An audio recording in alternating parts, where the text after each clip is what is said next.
नमस्कार दोस्तों। आज हम पढ़ेंगे शिवालिक हिमालय और पूर्वी हिमालय। इसके पहले हमने महान हिमालय, लघु हिमालय और ट्रांस हिमालय को पढ़ लिया है। अगर आपने इन वीडियो को नहीं देखा है तो डिस्क्रिप्शन बॉक्स में इनकी लिंक दी गई है, आप इन्हें देख सकते हैं। तो चलिए आज का हम हमारा टॉपिक स्टार्ट करते हैं। तो सबसे पहले देखते हैं हम शिवालिक हिमालय।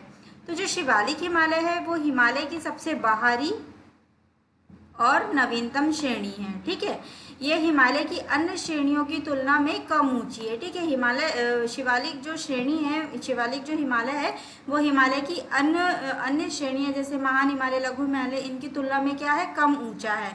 और इसका विस्तार जो है वो पंजाब के पोतवार बेसिन से लेकर असम के दिहांग तक है। ठीक है, ये पंजाब का पोतवार बेसिन ये पाकिस्तान से लगते हुए आता है, लेकिन हम इंडिया की बात करें तो हम इसको पंजाब से मानते हैं कि पंजाब के पोतवार बेसिन से लेकर के असम के दिहांग तक ये विस्तृत है। ठीक है, और इसकी उत्पत्ति कैसे हुई है, तो हिमालय पर्वत से जो नदियां निकली है उसने जो अपने साथ अवसाद लेके आई है, उनके जमा होने से, उनके निक्षेपण होने से उनमें वलन पड़े थे और उस वजह से इसकी उत्पत्ति हुई।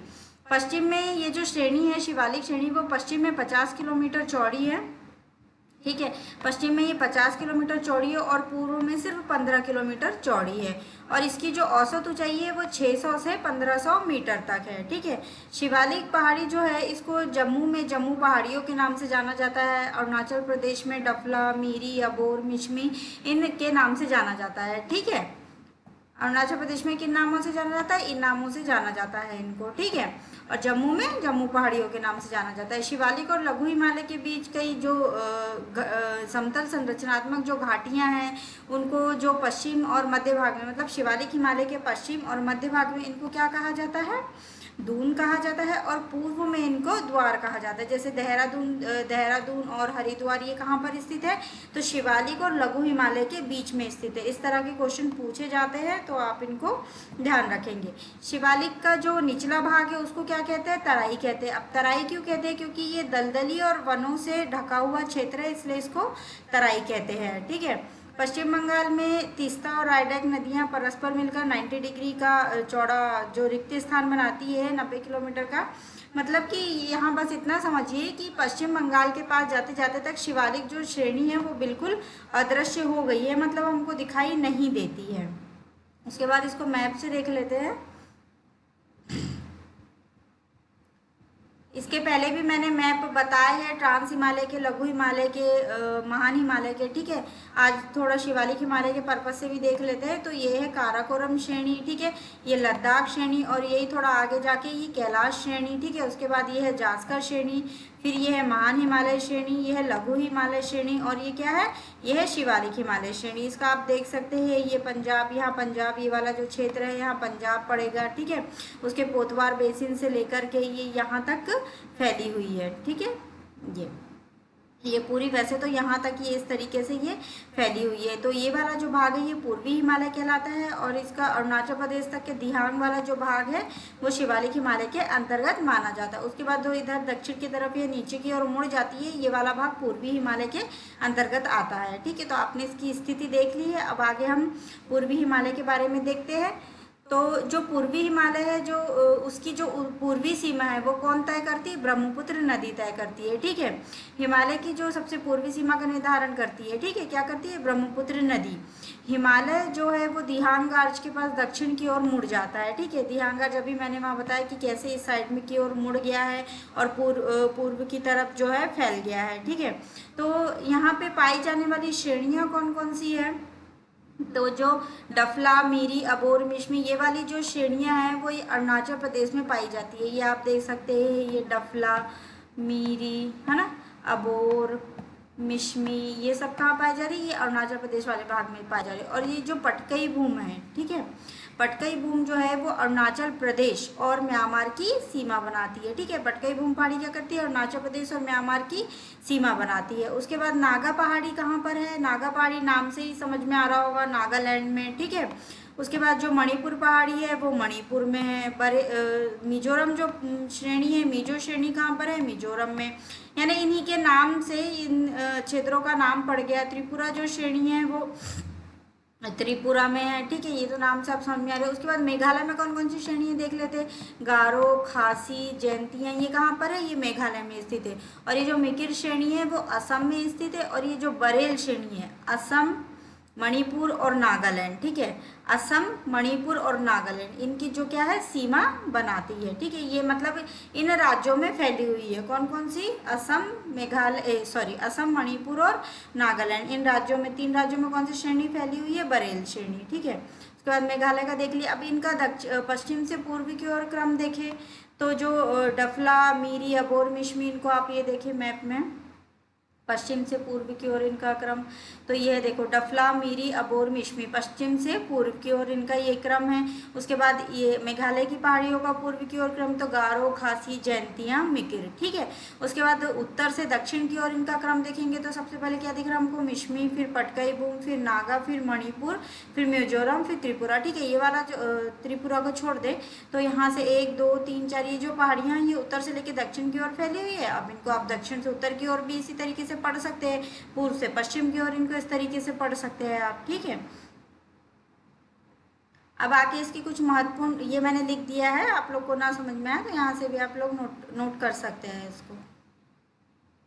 अब इसके और भी महत्वपूर्ण तथ्यों की बात करें उत्तर और उत्तर पूर्वी हिमालय के, तो जो कश्मीर हिमालय में लद्दाख है ना, ठीक है, लद्दाख को शीत मरुस्थल कहा जाता है, ठीक है। उसके बाद कश्मीर हिमालय में जो झीलें स्थित है, जैसे डल झील हो गया, वुलर झील हो गया, ये क्या है, ये ताजे पानी की झील है। जबकि जो पांगोंग और सोमुरिरी झील जो है वो लवण युक्त झील है। ये कहाँ पर स्थित है, कश्मीर हिमालय में, ठीक है। वैष्णो देवी, अमरनाथ गुफा, इस तरह के क्वेश्चन पूछे जाते हैं, इसलिए मैंने इनको फैक्ट के तौर पे लिख दिया है यहाँ पर। तो जो वैष्णो देवी है, अमरनाथ गुफा है, चरार शरीफ, ये वाले स्थल जो है वो कहाँ पाए जाते हैं, कश्मीर हिमालय में। उसके बाद हिमाचल प्रदेश में हिमालय श्रेणी को क्या कहा जाता है, हिमालय श्रेणी को हिमाचल प्रदेश में क्या कहा जा रहा है, धौराधर श्रेणी। उसके बाद उत्तराखंड में हिमालय श्रेणी को क्या कहा जाता है, नाग टिब्बा श्रेणी, ठीक है। जो महान हिमालय है उसकी घाटियों में भोटिया नामक जनजाति रहती है, ठीक है। और ये जो जनजाति क्या करती है, ऋतु प्रवास करती है। ऋतु प्रवास कैसे कि जो जब ग्रीष्म काल आता है तो ये जो जनजाति है बुग्याल, ये घास वाला क्षेत्र है, मैंने आपको पिछले वीडियो में पढ़ाया था, घास के मैदान मतलब कहा जाता है, वहाँ बोला जाता है, तो आप लोग देख लेना उसको। तो ये जो बुग्याल वाला क्षेत्र, ये घास के मैदान है जो ऊंचाई पर पाए जाते हैं। और उसके बाद ये जो गर्मी आती है तब इन लोग वहाँ चले जाते हैं, और जब सर्दियाँ होती है तो इन लोग घाटियों में वापस लौट के आ जाते हैं। कौन, भोटिया नामक जनजाति। हिमाचल और उत्तराखंड हिमालय में प्रसिद्ध फूलों की घाटी, फूलों की घाटी कहाँ पर स्थित है, उत्तराखंड में, ठीक है। और यहाँ से गंगोत्री, यहाँ पर कौन कौन से स्थान है, गंगोत्री, यमुनोत्री, ठीक है, बद्रीनाथ, केदारनाथ, हेमकुंड साहिब, ये सब जो तीर्थ स्थल है कहाँ पर है, ये हिमाचल और उत्तराखंड वाले क्षेत्र में। उसके बाद यहाँ पर कई नदी संगम भी है, जैसे देवप्रयाग, कर्णप्रयाग, रुद्रप्रयाग, ठीक है, ये सारे नदी संगम भी इसी क्षेत्र में पाए जाते हैं। उत्तराखंड का जो तराई वाला क्षेत्र है वहाँ पर क्या पाए जाते हैं, वहाँ पर पाताल तोड़ कुएँ पाए जाते हैं। और ये जो पाताल तोड़ कुएँ हैं ये प्राकृतिक जल स्रोत है, मतलब कि ये अपने आप धरती से उत्पन्न हुए हैं, ठीक है। आगे जो दार्जिलिंग वाला क्षेत्र है, दार्जिलिंग और सिक्किम वाला क्षेत्र है, वहाँ पर लेप्चा नामक जनजाति पाई जाती है, ठीक है। इस तरीके के यहाँ से क्वेश्चन आते हैं, आप लोग ध्यान रखिएगा, इनको लिख लीजिएगा आप लोग, ठीक है। तो जो दार्जिलिंग और सिक्किम में हिमालय वाला क्षेत्र है वहाँ पर लेप्चा नामक जनजाति पाई जाती है। और इसके दक्षिण भाग में नेपाली, बंगाली और मध्य भारत में रहने वाली कुछ जनजातियाँ भी पाई जाती है, ठीक है। अरुणाचल प्रदेश की 2 प्रमुख चोटियां हैं, एक हमने देखा था कि हिमालय जो है, महान हिमालय जो है वो नंगा पर्वत से लेकर नामचा बारवा तक अरुणाचल प्रदेश वाले क्षेत्र में विस्तृत है। तो नामचा बारवा, इसकी 2 प्रमुख चोटियां कौन कौन सी है अरुणाचल हिमालय की, नामचा बारवा और कांगतो, ठीक है। उसके बाद आगे देखें तो जो पूर्वी हिमालय में कौन कौन सी जनजातियाँ पाई जाती है, मोनपा, डफला, ठीक है, कौन कौन सी पाई जाती है, मोनपा, डफला, मीरी, अबोर, मिश्मी, ये हमने इन्हीं के नाम से पहाड़ियों के नाम भी पढ़े हैं, ठीक है। अधिकांश जो जनजातियाँ हैं इस क्षेत्र की, किस क्षेत्र की, पूर्वी हिमालय क्षेत्र की, वो झूम कृषि करती है। और इसे जो झूम कृषि उसको स्थानांतरित कृषि या स्लैश या वर्ण कृषि भी कहा जाता है।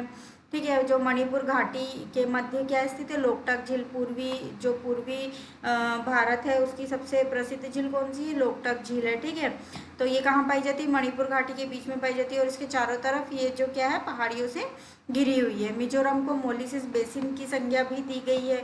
और मणिपुर और मिजोरम की मुख्य नदी कौन सी है, बराक नदी है। ठीक है, यानी कि ये जो बराक नदी है मणिपुर और मिजोरम में मुख्य रूप से ये बहती है। ठीक है, इस क्षेत्र की ये नदी कई बार पूछा भी गया है, तो आप लोग इनको ध्यान रख सकते हैं अच्छे से। ठीक है, तो आप अब हमारा हिमालय वाला पार्ट तो ख़त्म हो गया है। अब इसके आगे का हम अगले वीडियो में स्टार्ट करेंगे। और हिमालय के जो बने हैं वीडियो वो 3 लगभग बने हैं, तो आप लोग इनको देख के अच्छे से अध्ययन कर सकते हैं। इनमें से कोई, इतना मैंने बता दिया है, करा दिया है कि इसमें से कोई भी प्रश्न जो है बाहर नहीं जाएगा। ठीक है, और यहाँ से प्रश्न आने की संभावना अधिक होती है, तो आप लोग इस पार्ट को अच्छे से देख लेंगे, पढ़ लेंगे। तो चलिए ठीक है, आज के लिए इतना ही, बाकी का अगले वीडियो में।